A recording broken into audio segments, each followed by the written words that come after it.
Hello, lovelies.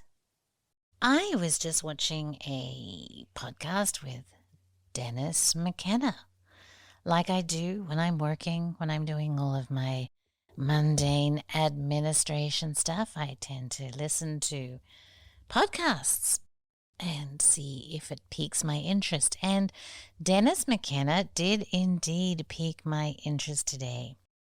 He was talking with Jordan Peterson about ayahuasca.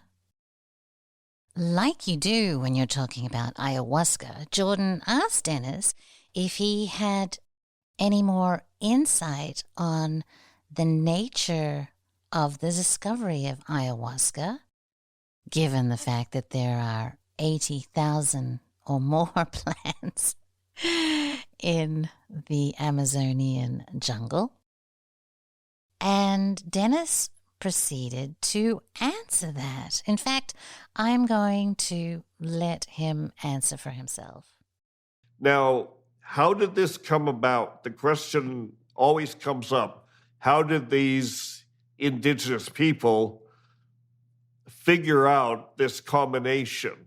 One plant containing beta-carbolines and another containing DMT. Out of the 80,000 or so species in the Amazon, how did they stumble on this one combination? Was it trial and error, or how? If you talk to the people, they will say, well, the plants told us, but to a Western scientist, this doesn't make a lot of sense. The plants told you? What are you talking about? Actually, I think the real story is a little more prosaic, in a sense that in our ESPD 50 conference, we had an anthropologist, Dr. Manolo Torres, who presented on this. And the fact is that at a certain point, maybe 1,000 years ago, possibly a little earlier than that, there was there were different cultures that were living sort of in proximity to each other in the region where Colombia, Venezuela, and Peru now come together. These cultures were very experimentally oriented toward plants. They had shamanic traditions, and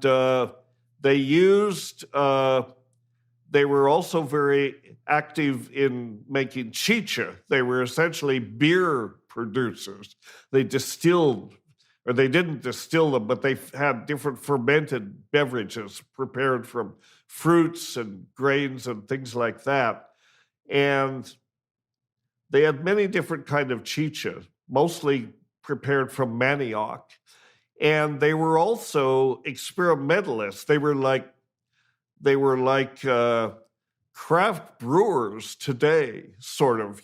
Craft brewers they have their beer, but then they'll just reach for anything on the shelf, or an ingredient will come up and they'll say, oh, let's make a craft brew with kava in it, or with some other plant. Let's make something interesting. Well, the people making the chicha had the same sort of curiosity. And in their medicinal pharmacopoeia, they had the snuffs, right?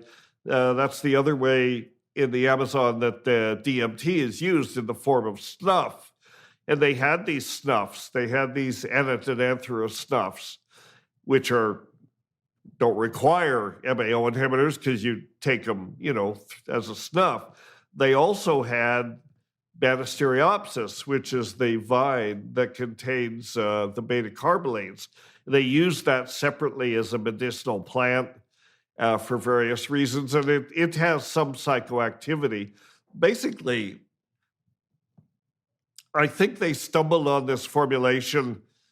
The plants were in the mix, as it were, and they stumbled on this formulation, but it wasn't entirely trial and error. It was more like an educated guess, not really from the standpoint of biochemistry. They didn't think in terms of monoamine oxidase inhibition and that sort of thing. But they were familiar with the effects of these different plants, and they thought, well, what happens if we mix them? And they did. They had a spectacular result. Now, the thing that worries me the most about this answer is that Dennis himself admits that as a Western scientist, the idea that the plants told the people the formula does not make any sense to him. And he chuckled at that. And that is simply because Dennis is stuck in that materialistic prison paradigm. And we honestly come up against that when it comes to ancient Egypt. There are questions that we seek answers for that the Egyptians clearly answer. And Western scientists say, that simply couldn't be the case. These people are delusional. But I don't think that's the case. His answer was that different cultures, thousands of years ago, that had shamanic traditions were very experimental, and that they randomly stumbled across this formula while brewing chicha, right? A kind of beer, he says, utilizing ingredients from snuff. And so basically, he says they stumbled across it with an educated guess. The problem is, however, that given that there are 80,000 or probably more plants in the Amazonian region thousands of years ago, how did they make this educated guess in the first place? How did they ascertain which plants were medicinal and which were not? It's kind of the same problem attributed to the Amazonian people in ascertaining which plants to put together in the first place, right? So it's kind of a circular answer. You're just kicking the answer down the road, if you will, right? Kind of delaying it, just pushing it back, pushing it under the carpet. I'm sorry, Dennis. This kind of thinking is, I guess, my bugbear at the moment. And I'm working on a presentation. I have been invited to do a talk, which is lovely. And the subject matter is, how did the ancients know? And I'm reprising material that I have talked about before in other of my podcasts, but I'm really trying to hammer this idea home this time. And the first 2 points that I make are, 1, we are the most materialistic culture of all time, trying to understand, in ancient Egypt's case, the most spiritual culture of all time. And I will add to that the peoples of the Amazon who were able to receive the wisdom of the plants were also clearly adept in the spiritual aspects of reality.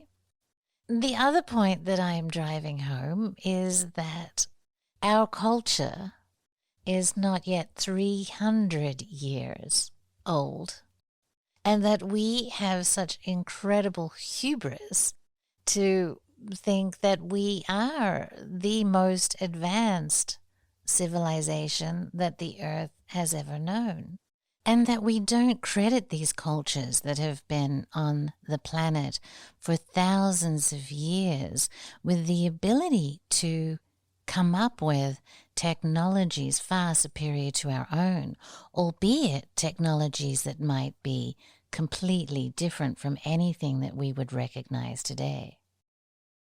Sure, we have iPhones, but what technology of consciousness do we have that equals the technology of ayahuasca, for example? Ayahuasca is undoubtedly a technology of consciousness. The problem is now, how could the plants of the Amazon have told the shamans of the Amazon which plants to put together?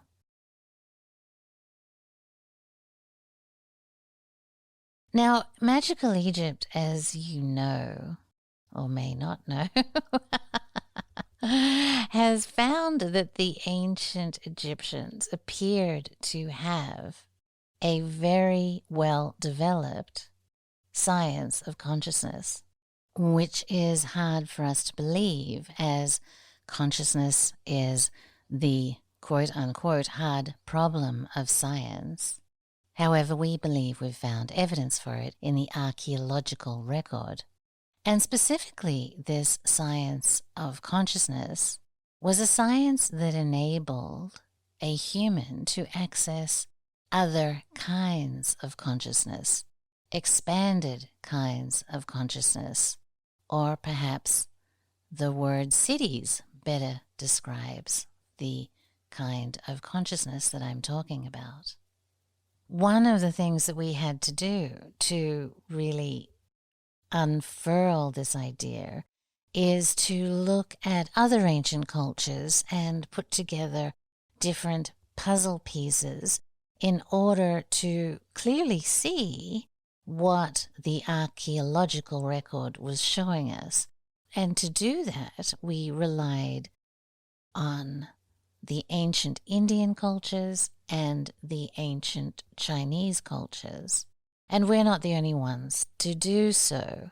I have mentioned Ingo Swann before, and Ingo brings a lot to this discussion because in his book, Psychic Sexuality, which, as you know, is one of my favorite books, he literally clearly defines the mechanisms involved with accessing this very kind of information that we're talking about here. In previous podcasts, I've spoken about Annie Besant and Charles Ledbetter and their ability to use microclairvoyance to see the structure of atoms decades before we had microscopes capable of doing it via the scientific method.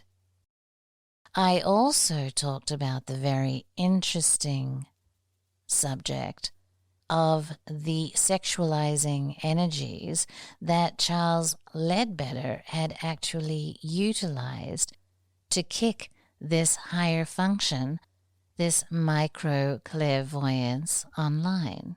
And in fact, that is the whole point of Ingo Swann's book, that we all have naturally these innate abilities, but sexualizing energies can be utilized to kick these cities, these powers, into high gear in order that we can access this kind of information.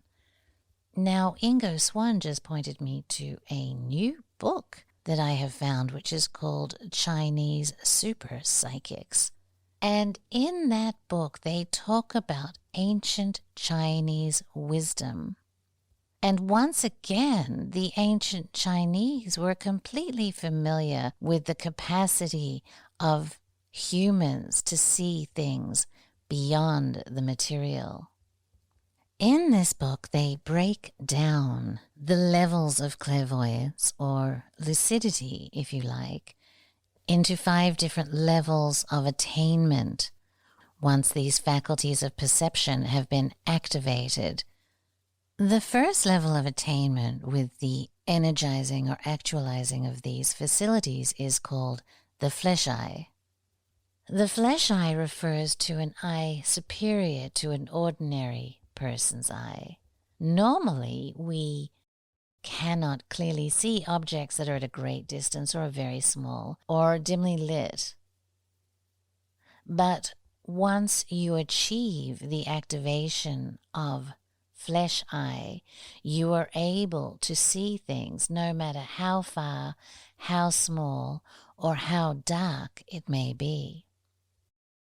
The next level, which is the heavenly eye, or third eye, is not an ordinary eye, but the Tian Mu acupuncture point, also called the Ba Hui, I don't know, the Ba Hui acupuncture point, And when it is opened, it brings the power of remote viewing or see-through vision. Now, Ingo himself had an experience with this. He would call this see-through vision lucidity. And Ingo had an experiment that he called the copper mirror experiment, where he was to sit in a box completely made of copper, and he noticed the most extraordinary things. First of all, of course, he noticed the activation of the sexualizing energies, but he was able to see inside of himself. He was able to see through his body and into his organs, which was an extraordinarily wild experience for him. Ingo considers lucidity to be a higher level of activation or achievement, as the Chinese do, than normal clairvoyance.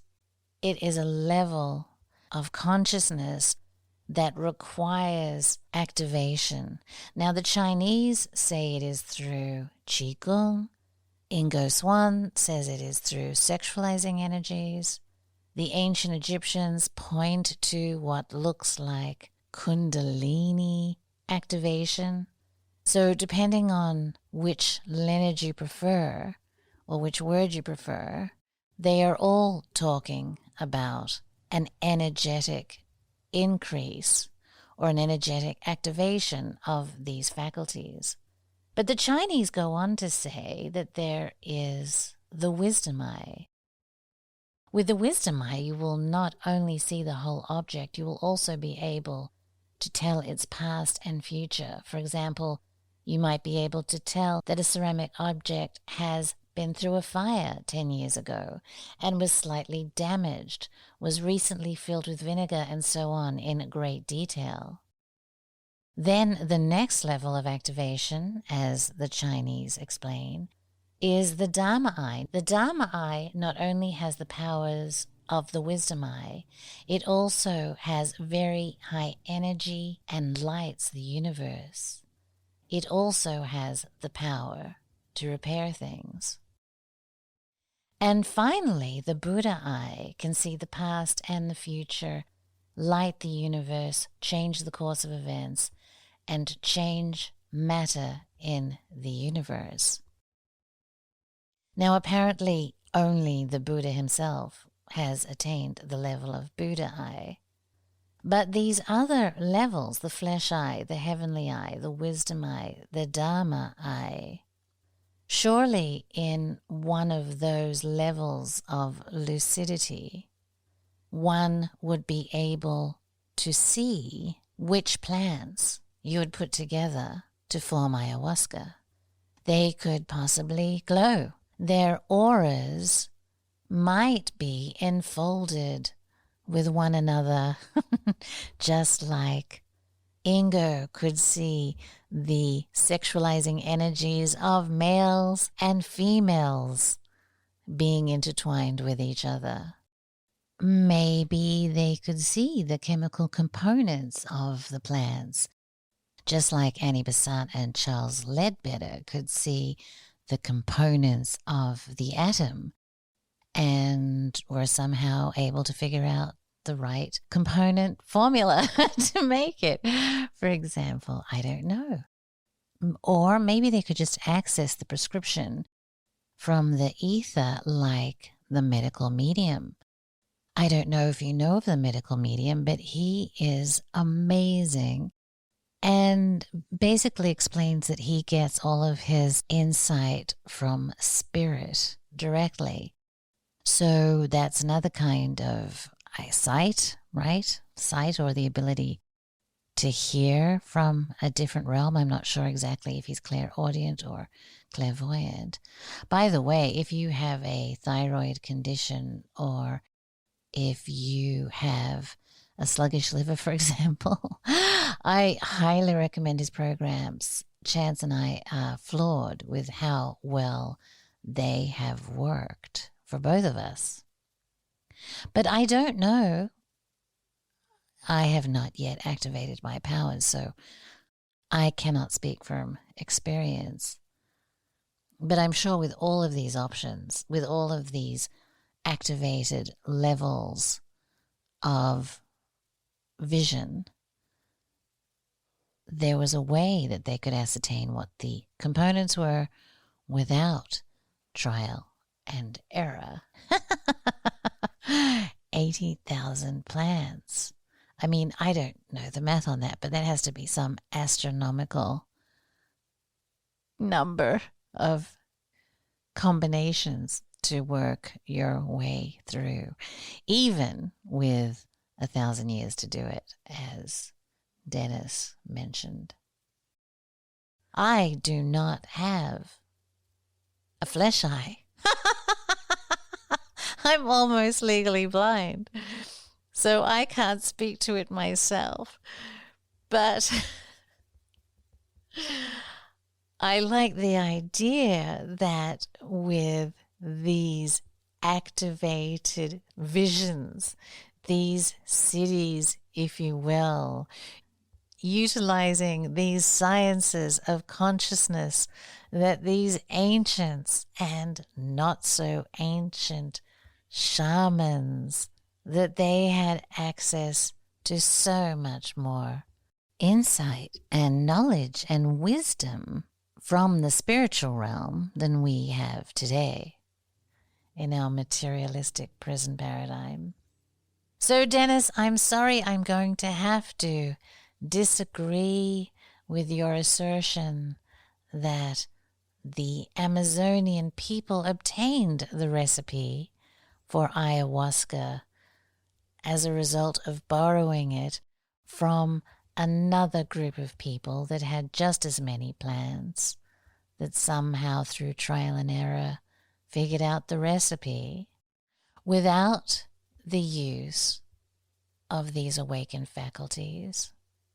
I prefer to think, and I am beginning to believe, that our human potentials are far more than we are giving credit to in our materialistic prison paradigm, and that if we could open ourselves to the spiritual dimensions and to the potential of our non-material organs, that with our scientific knowledge on one hand and the spiritual knowledge that we have access to, as Rudolf Steiner says, there would be no limit to our potential.